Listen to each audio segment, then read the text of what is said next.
So to fix this problem, first of all, what you have to do is to go to your phone menu and scroll down below, tap on the phone settings. Then when you get to your phone settings, tap on SIM card and mobile network.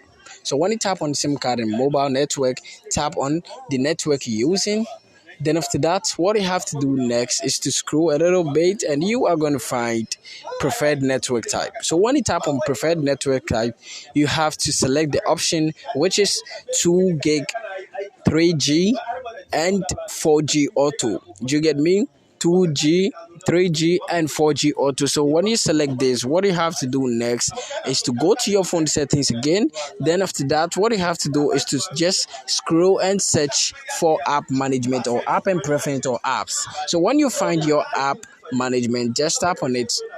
So when you tap on it, what you have to do next is to tap on app settings. So when you tap on app settings, you have to scroll and search for Gangster Vegas. So when you find your Gangster Vegas game app, just tap on it.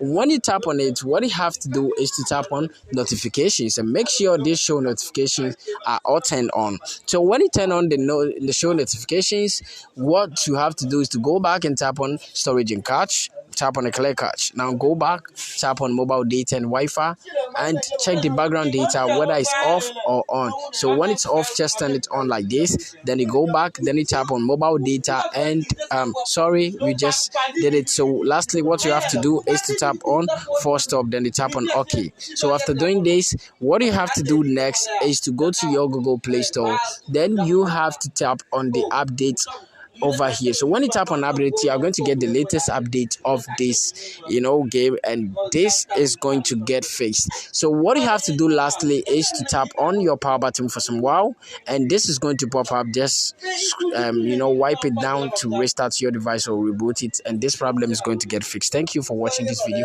See you in the next one.